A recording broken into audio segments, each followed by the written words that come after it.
Lily. Yeah! Hmm?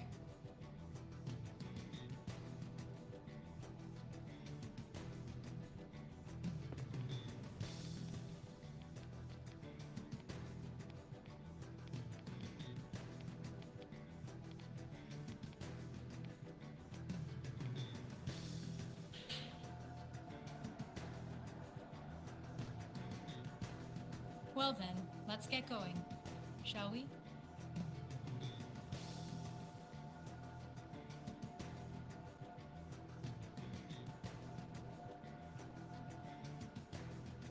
Special Supervisor Hal Sion. Identification code confirmed. This public trial will commence shortly.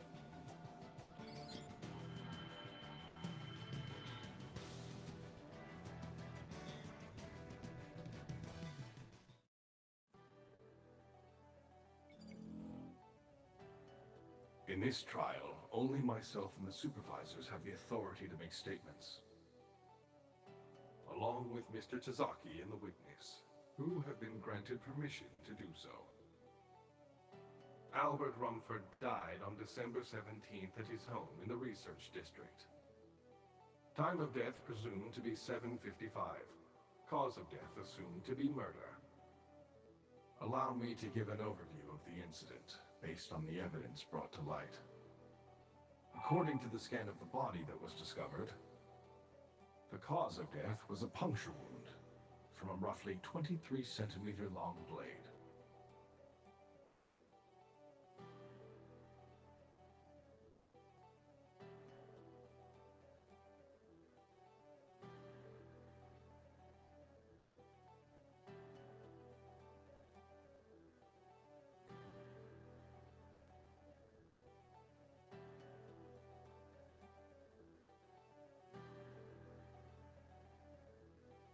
The murder weapon has not been recovered.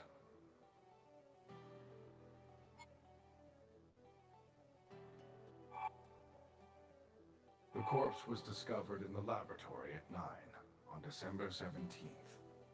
It vanished shortly after.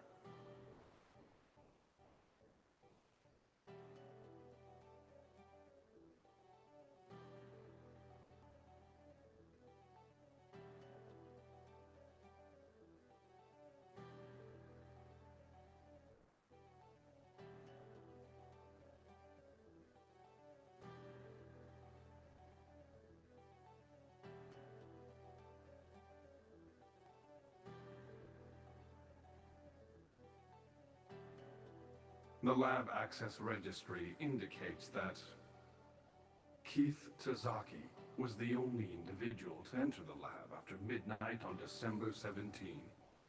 There is no evidence the access registry has been tampered with. Albert's body was later recovered in the secret underground room. The room was accessible via the bedroom and the lab, but the entrance was cleverly hidden. Someone with close ties to the professor may well have known about the underground room. Next, let me describe what took place at the scene of the crime on December 17th. Keith Tazaki arrived at Albert's house shortly before 8. The lab door doesn't open until 8 exactly, so he waited by the entrance. However, Mr. Tazaki entered the room as soon as the door opened at 8, and proceeded to stab the professor to death with the knife he brought with him. Then, when Ms. Simmons arrived, he hid within the house, and while she was distracted, moved the corpse to the underground room. He then placed the body in the biological pod and exited via the bedroom to the hall. He then likely destroyed the access panel to cover his tracks.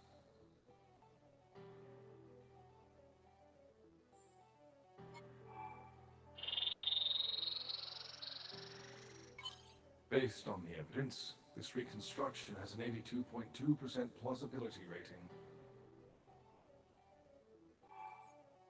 The odds that Mr. Tazaki is responsible are overwhelmingly high. For crying out loud. The only reason I'm in the frame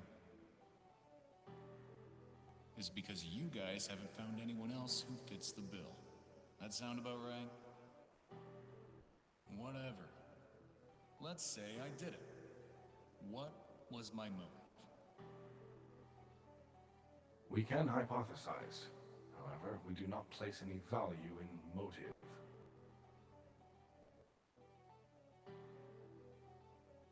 Who is responsible? How was the crime carried out? These are the crucial questions. Very well. Today, we formally indict Keith Tazaki as a suspect in this murder case. You shall be dealt with in accordance with the laws of the city.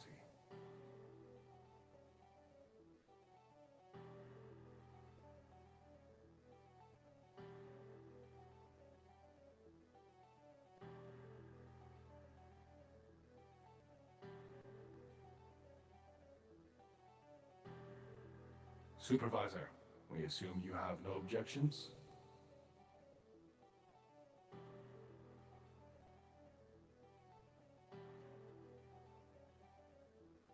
I saw it. I know he's not responsible. I need to show proof that someone else is the culprit. Eustace, I've spent every waking hour of the last few days investigating this case. The truth is still out there, buried.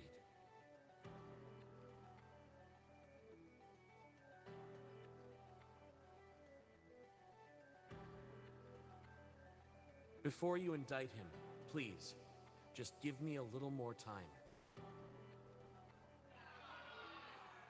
Supervisor Sion.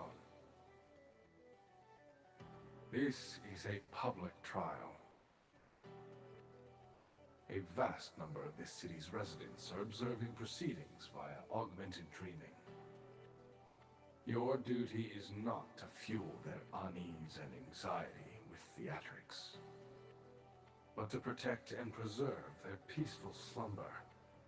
Am I making myself clear?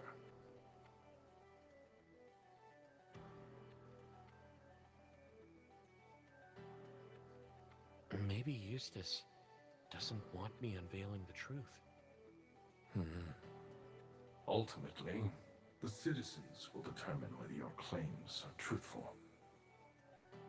I think someone else was responsible for the crime. Allow me to explain.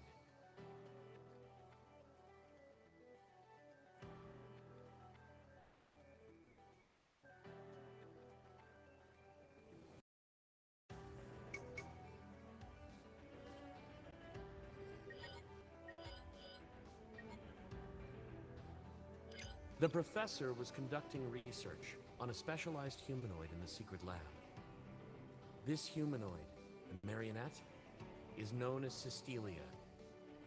They are the one responsible for his murder. Scanning of the underground lab was completed before the trial began, but we found no trace of this marionette you describe. Formless ghosts don't warrant discussion here, in the tribunal. I suppose you can provide us with the evidence to prove the marionette's culpability.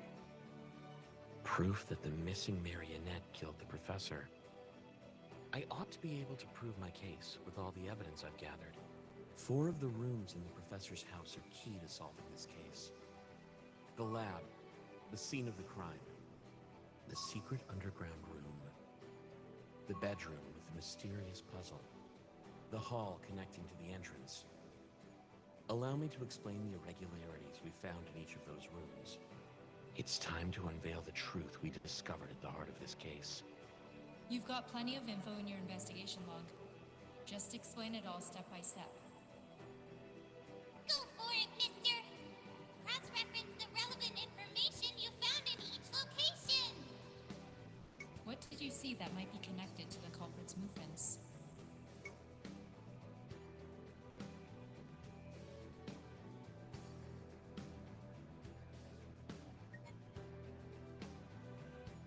The body found in the underground room. Tell us what you found there.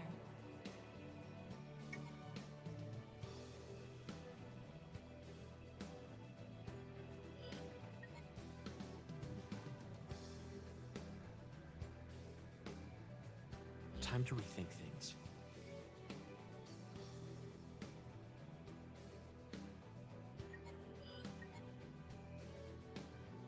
The lab with the hidden door.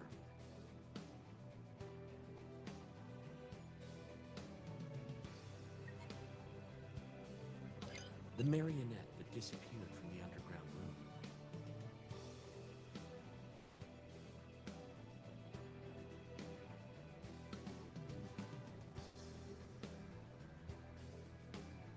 What does the room have to do with the culprit?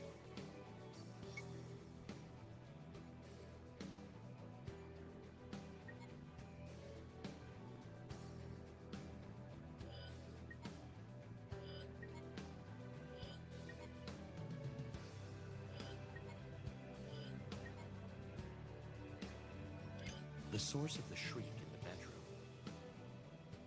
You're almost there. There must be some trace of the culprit in here, too.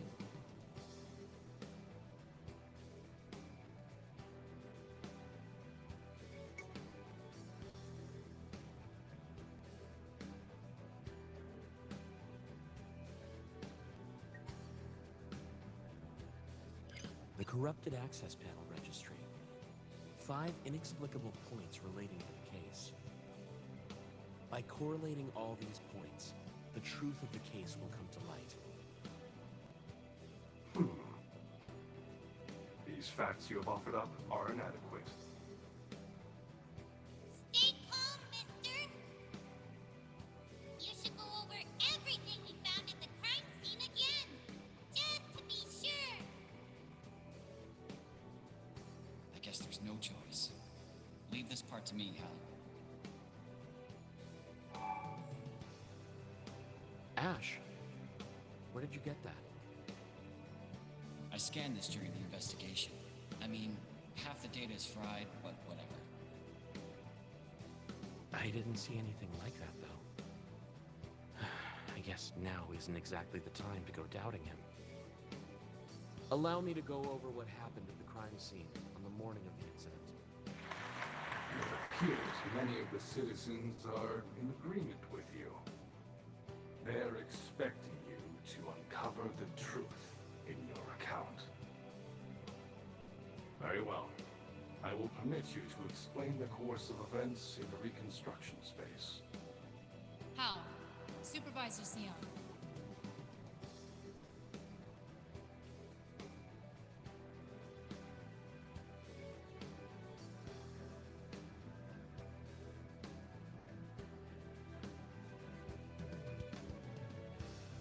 You'll now be transferred to a reconstruction based on the details in your investigation log.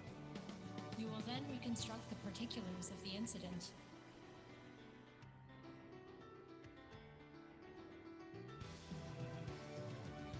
Proceed with care.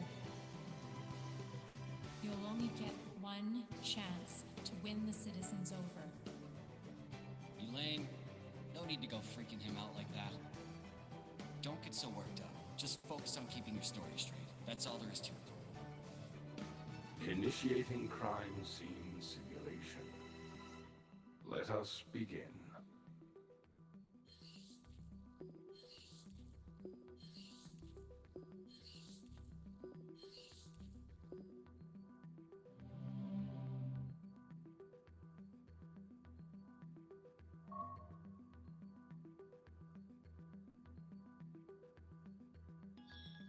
Pull both handles outwards to enter the reconstruction space, mister.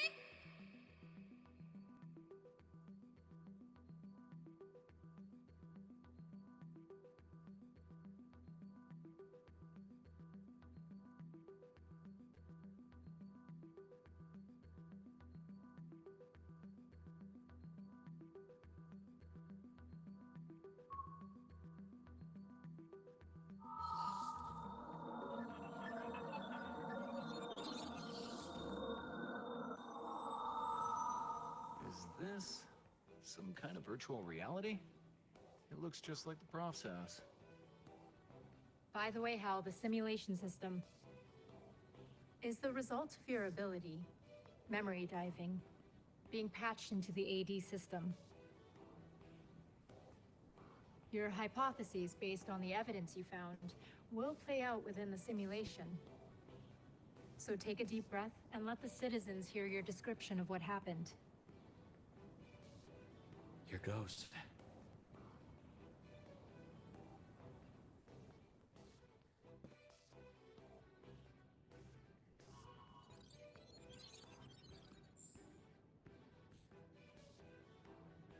This is the secret basement room found hidden beneath the professor's house. Its existence was even kept hidden from the Administration Bureau.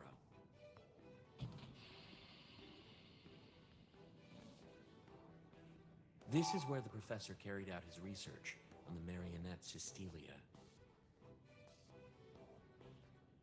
The marionette's nature is closer to that of a variant than that of a human. It appears they were an attempt by the professor to artificially construct a variant. They were here until the morning of the incident. Why are they missing now, you ask? Allow me to reconstruct the marionette's movements on that fateful morning.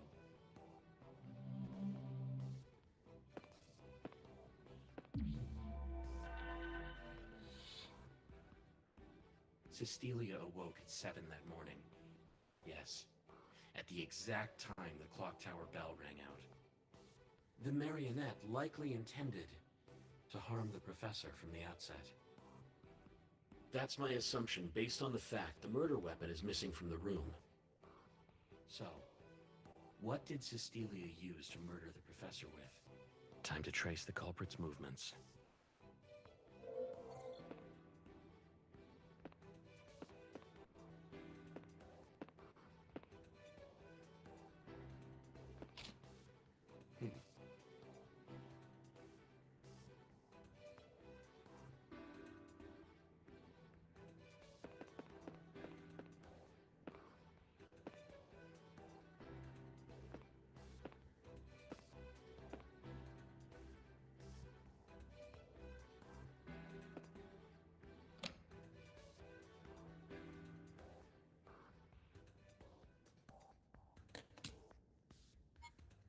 A pruning knife used on the plant.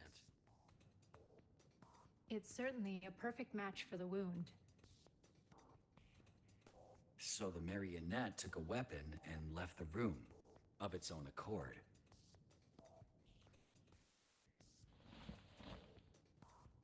Next, the marionette headed for the lab, where the professor was eventually killed. That day, the lab was shut, and admittance to the lab was strictly regulated. However, access to the lab from the underground room is possible without alerting anyone. Time to examine the door and move to the lab.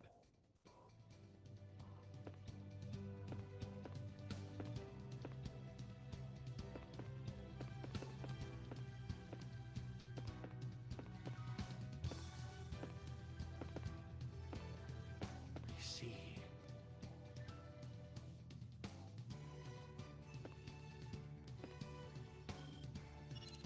The marionette Cystelia.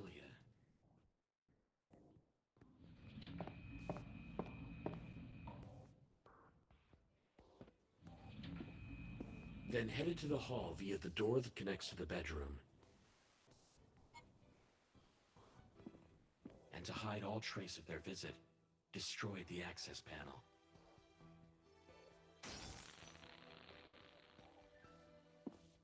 Then they entered the lab. So that must be when the access panel was destroyed.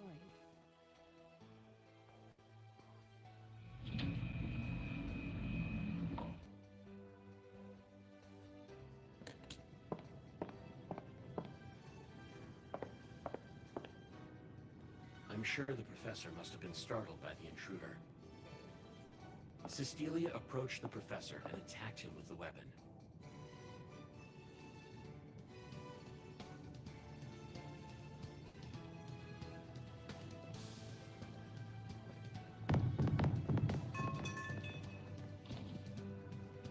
The professor was stabbed in the left side of his chest with a knife and died of his wounds.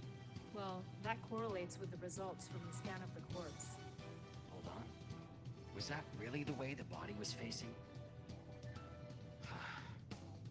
That's how they used the hidden door to access the lab and kill the professor.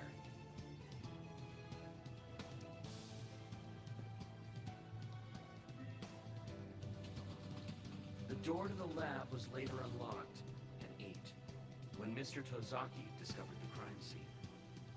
Cecilia then fled.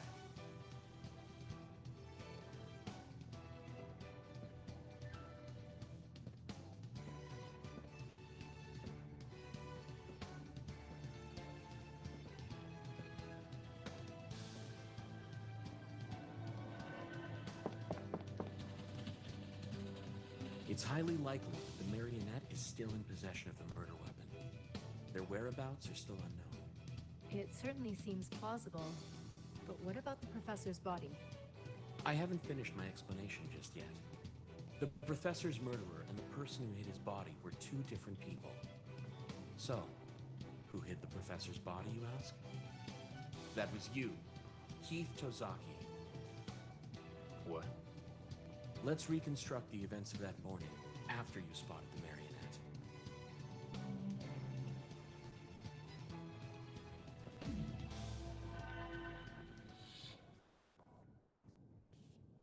After the marionette fled, Mr. Tozaki was left alone at the scene.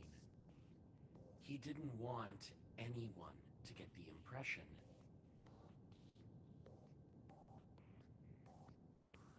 he was involved in the incident. So he quickly examined the scene and hatched a cover-up plan to hide the body. But then, someone entirely unexpected appeared. The professor's friend, Martha Simmons. Being spotted would sink his cover-up plan, so he hid and waited to see what would happen. In the end, the place he chose to hide was... I'll choose somewhere I won't be seen. Excuse me.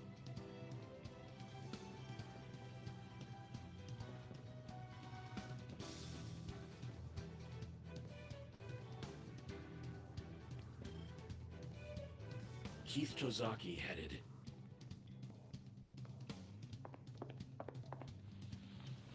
underneath the desk.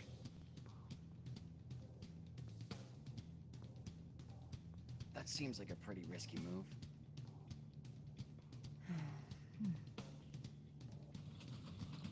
And that's why there was no sign of him when Ms. Simmons discovered the professor's body. But he still wasn't in a position to hide the body.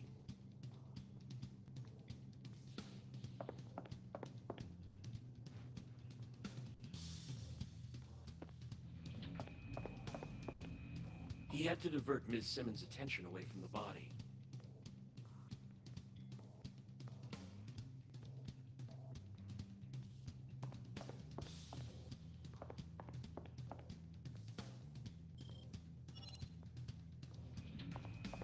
With that objective in mind, he headed for the bedroom.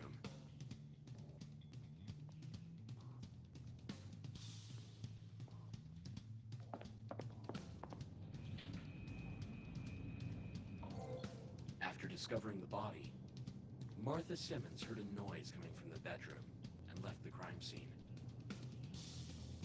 The source of that noise was... I think they'll understand straight away if I demonstrate the sound for them.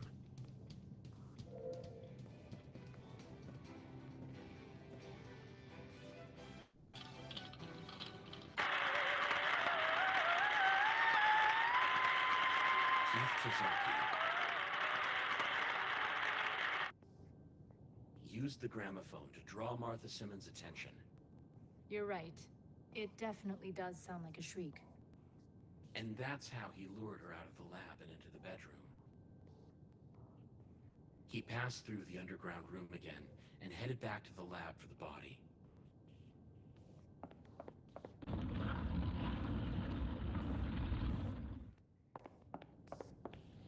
By hiding the corpse, he was leaving only minimal traces of the crime at the scene.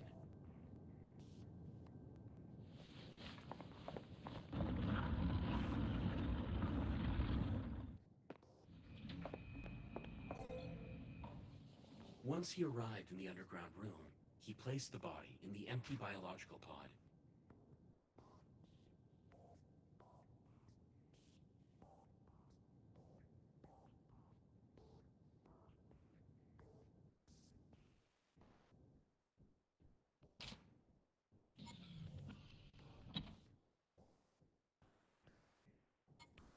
After that, he left the bedroom and headed for the hall.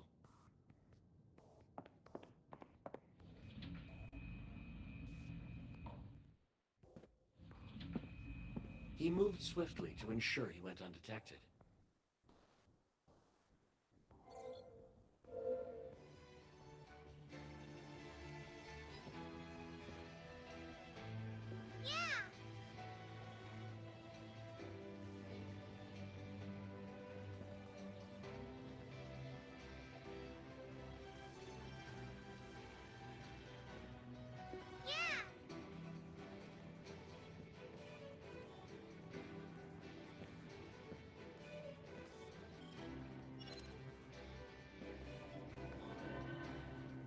To avoid being seen by Miss Simmons, he headed for the entrance door. That's how he escaped from the crime scene.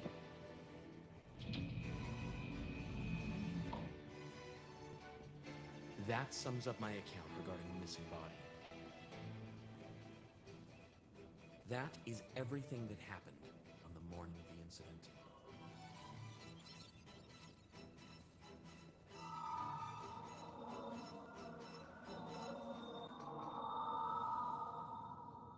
Keith Tozaki may have attempted a cover-up of the incident at the crime scene, but he is not responsible for the professor's murder. No. The culprit is the professor's very own research subject, Cystelia. And they're still out there, somewhere in the city.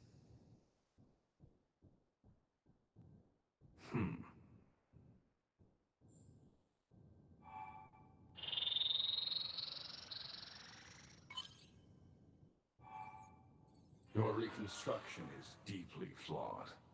I simply cannot accept your account. Hal, keep your cool. Try and recall the information you uncovered. Hal, get your act together, man. You gotta remember what you saw at the crime scene.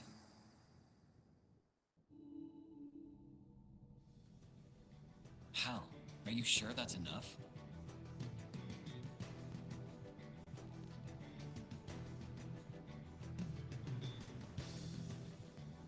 You don't think he's the killer, right?